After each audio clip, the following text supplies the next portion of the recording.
Easy does it. All right, easy does it. When somebody says, easy does it, that person thinks you are starting to get a little bit out of control. So, for example, like if you're at the gym and you're really like pumping iron and like making lots of noises and stuff, lots of grunts, your best friend may be like, hey man, like easy does it. Like you're starting to get a little bit out of control. And nobody wants to see you get hurt, and nobody wants to see you make a fool out of yourself. So, hey, easy does it. Regain control, and then carry on. Hit the sack. When your friend says, hey, I'm going to go hit the sack, they are not going to go out back with a bat and hit a sack of vegetables, a sack of potatoes or something. They're not going to go out and just like whack a bag of potatoes out in the backyard. What they're saying is, I'm going to go hit the sack. I'm exhausted. I'm going to go to bed. So when someone says, hey, I'm going to hit the sack, they're saying, good night. I'm going to bed. Okay. It's not rocket science means it's not that hard. We all know if you study rocket science, your IQ is just, it's off the charts.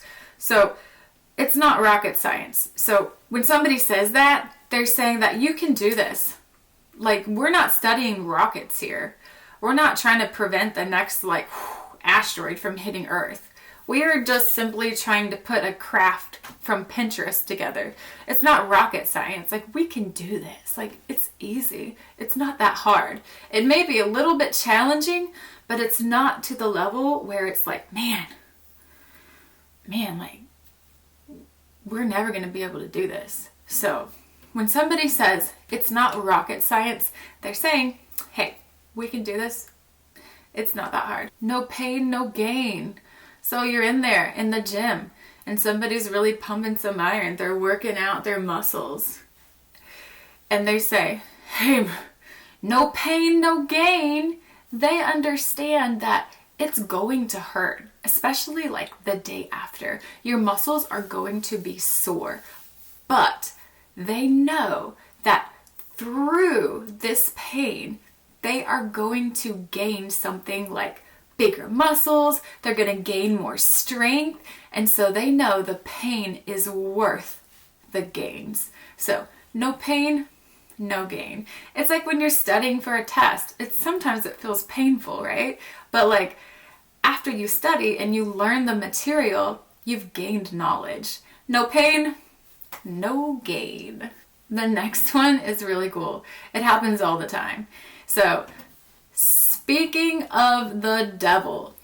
When somebody says speaking of the devil, they aren't talking about the actual devil with horns, right? When somebody says speaking of the devil, that means that that person was just talking about somebody, and then the person they were talking about walks in, or that person calls you, or that person sends you a text. We're talking about my sister, like she's having a hard time right now, and then as soon as we're done talking about her, she calls.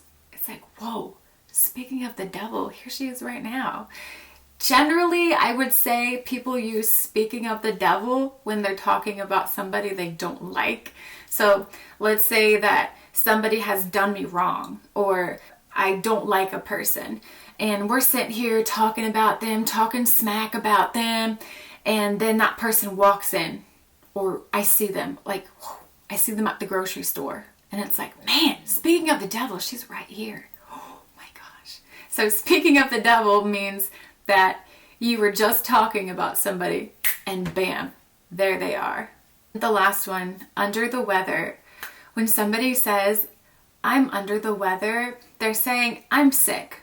I'm not feeling good. So for example, if your employee calls you and says, whoo, boss, I'm feeling under the weather, you can be like, all right, take the day off and be ready to work tomorrow. Because you understand that under the weather means that they're not feeling good.